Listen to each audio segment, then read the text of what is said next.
All right, guys, I think we're up and running here. All right, let's go.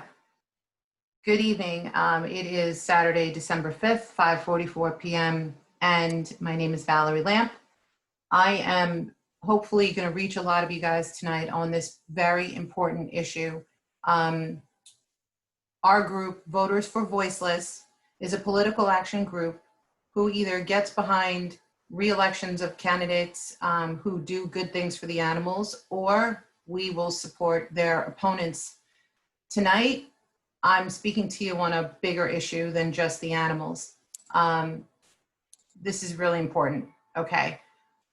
Whether your issue is animal welfare, whether your concerns are your taxes, the way that the town of Hempstead is spending COVID-19 Federal CARES Act money, or potholes, or the environment, whatever your concerns are, you need to know this. Earlier this year, when COVID struck, the public board meetings were obviously closed to the public, and for good reason. As things started to reopen, the town, under public pressure to offer some type of virtual participation to the public, created an email address where people could send in their comments, and it was read into record. It was read into the microphone and recorded on their audio and video recordings of the town board meetings. It's important to note that as soon as more than 5 emails were sent in the month of July, they decided to stop doing that. They didn't read the emails into record that meeting. And Supervisor Don Clavin, from that point on, reluctantly read emails into record for maybe one more meeting. Then they removed that option.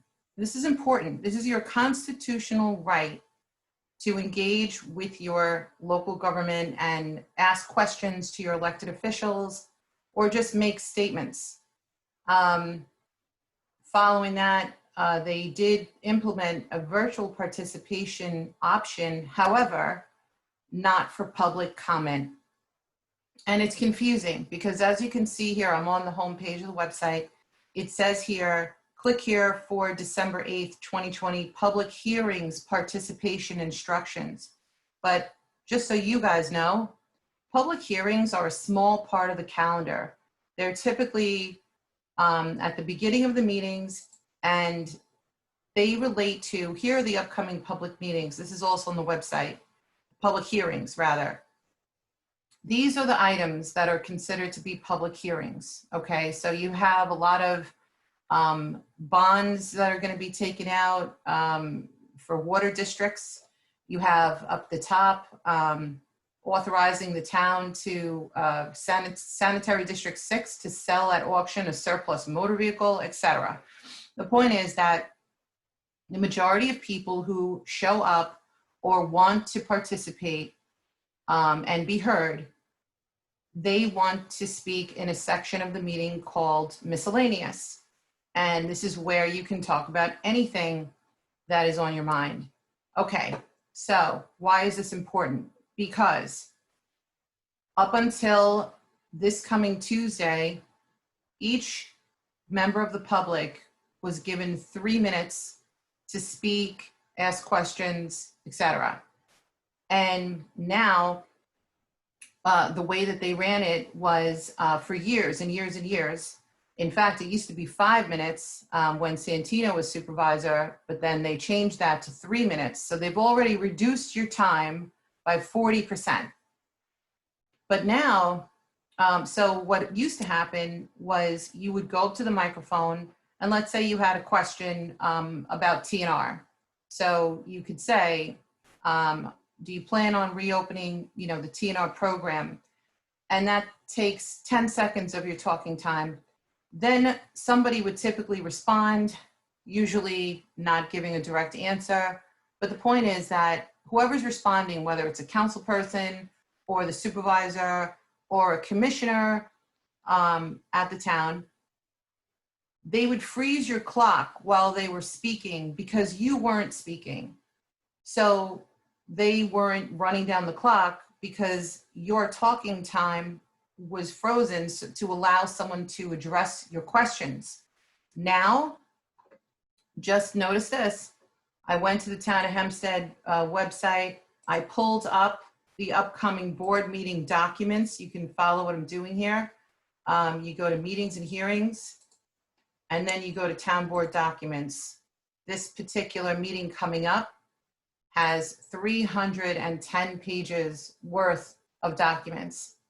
So on this particular package of resolutions, I located, hold on, I'm trying to find it, this. I want you guys to pay close attention. This is page 137. You guys can look this up yourself, and I encourage you to do so. So this is section 7, right here. This is section 7, part A, and the first one, please read with me.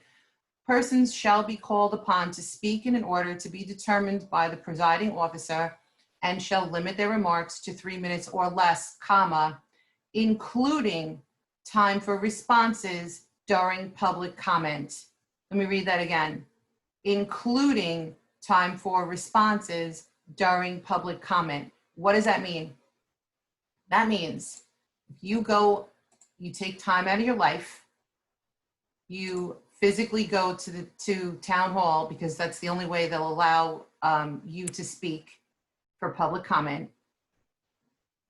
You sit there for who knows how long. You wait for your name to be called. You go to the microphone, and if you start off with a question, you might as well just go home, because their response to your question is going to run out your time.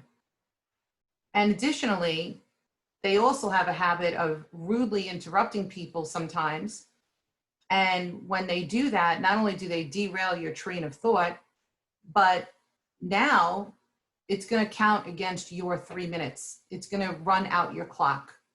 And I can't believe this, even though I shouldn't, nothing should surprise us anymore, right, guys? But this is just, I don't even know what the word is. I believe it's unconstitutional. It is certainly unconscionable. At a time in our lives where you have this global pandemic going on and people need to be heard more than ever, and they need to have their questions answered more than ever, not only have they limited your ability to put anything on record, participate virtually, have an email read into record, but now they want to be able to erode your measly 3 minutes by dragging out the clock. And a lot of times when these people are answering questions, they're not really answering. They're not giving you an answer. They are giving you a bag of hot air. And it makes me sick. I will say that. I think this is disgusting. I think this is an infringement on your First Amendment rights. And I'm hoping the call to action is as follows. Please either go there. I know it's a tall order, guys. I really do. Ask them to sever this from the calendar. Email Don Clavin at tohmail.org and ask him to sever this from the calendar. Guys, this is going to greatly impact your ability to have your voice heard. And I just think it's unacceptable. And I hope you do too. I'll certainly be sending, a very stern email. We will also try to send this out to press, but this should never have even made the resolutions. Once they vote on this, if they pass it, it's going to be very difficult to undo.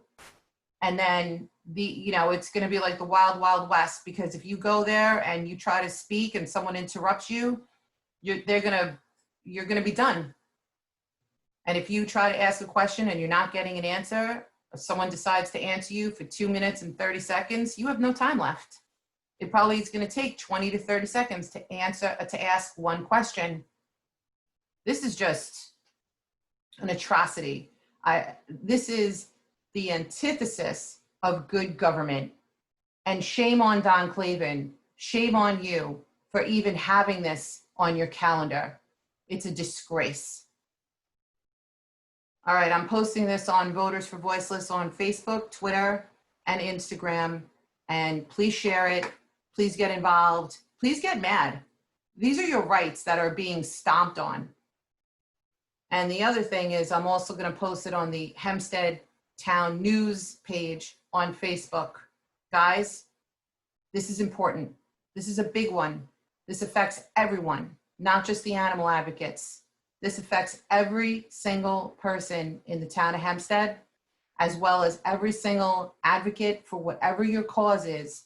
This is going to greatly infringe upon your ability to be heard. All right, I'm going to dinner. Have a good night.